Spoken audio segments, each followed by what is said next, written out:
Hello, everybody. Welcome here or welcome back, whatever the case may be. I've been doing some thinking lately, and I think I'm going to actually have a little chat.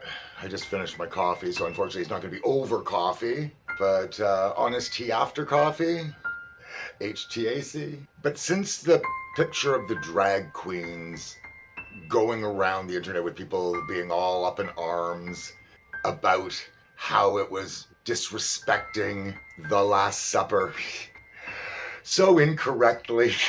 Never underestimate any person or group of people's ability to make something that has nothing to do with them about them. Actually, I have a similar thing. My mother always had a strong belief. She never forced her beliefs on anybody else specifically, but she did filter everything else in the world through her beliefs. So if I was into something that she didn't agree with, I remember when I was checking out the Wicca faith and pagan faith and a variety of things. Because when I was younger, we all went to church. The family went to church together because that's what you do. Then I had friends that went to different churches, and they would get me, they'd say, hey, come and visit my church. And so I'd say to my parents, can I go and visit their church? And my parents said, sure. So I went to visit these churches and found there's a lot of conflict and disagreement between all these factions of different religions and things. And I would go, why are there all these factions when so much of the core beliefs tend to be the same? And that just, made me start questioning things. Now, getting back to the situation with my mother, when I was doing this, my mother would go, oh, well, that's devil worship. And I'm like going, but I don't believe in the devil. So it's very hard to worship something that you think doesn't exist. Like, the whole concept makes no sense whatsoever, right? You can't worship something that you just don't believe in the first place. So that is an example of how my mother would project her religion onto other people's beliefs, right? Like if they believe this sort of thing, be like, oh, well, that's devil worship, despite the fact that for these people, there is no devil. It's a non-entity, it's a non-thing. So it doesn't make sense as an argument. Now, there's lots of things you can say. You can say, oh, well, they're amoral, they're all kinds of... But you can't say they're devil worshippers when that only applies to you and your beliefs. So that's the type of thing. But my mom still never really pushed it on people, but that's what she would believe when she would hear other things. It'd be like, oh, well, they worship the devil. And so that was a challenge for my mom to realize that, her beliefs are totally separate from what other people believe. And just because that's what she believes, and she could still believe that, she could still believe they worship the devil. But you can't go around saying that because it's incorrect. And people will judge you for it. Everyone has all the right in the world to be incorrect. We are entitled to be wrong. I personally don't like to be wrong. It is the thing that bothers me more than anything else in the world is being wrong.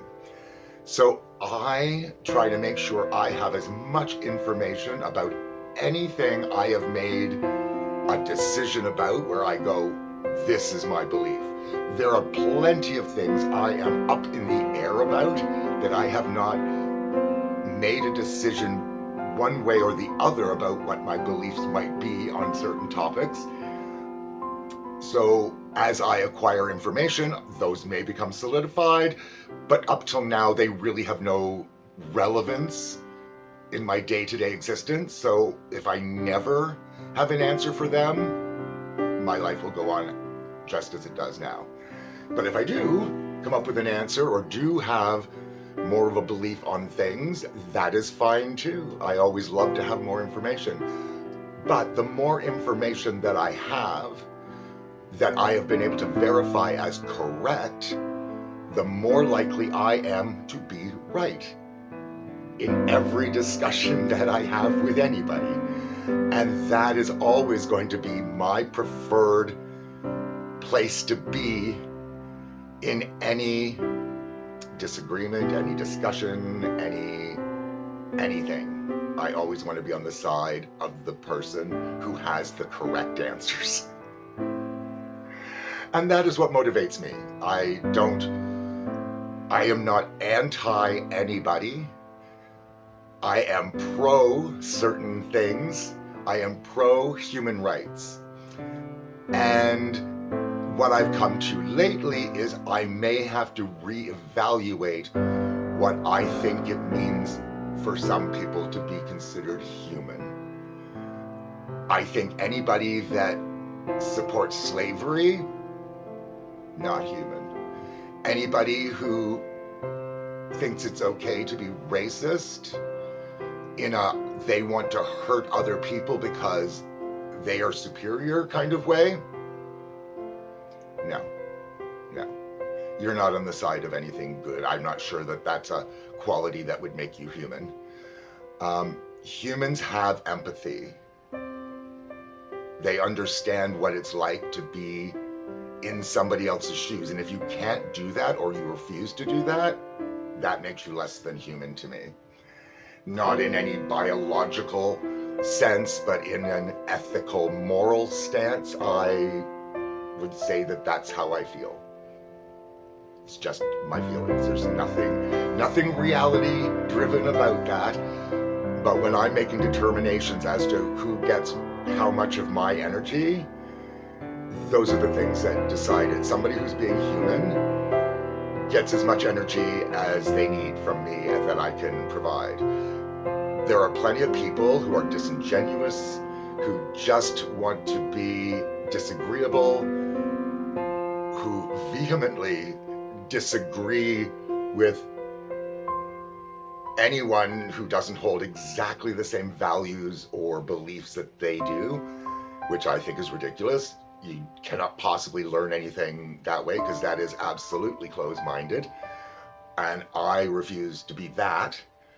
Sometimes I have to force my mind to stay open on subjects that I am not comfortable with either. That is how I know that it can be done. I do it on a regular basis. So I probably haven't even covered what I set out to initially do, but I feel that that's enough of a truth bomb of my belief systems or lack thereof to put out at this time. It's been 8.5 minutes, so I hope everybody has a wonderful, wonderful day. And until the next time, as always, take care of yourselves and each other.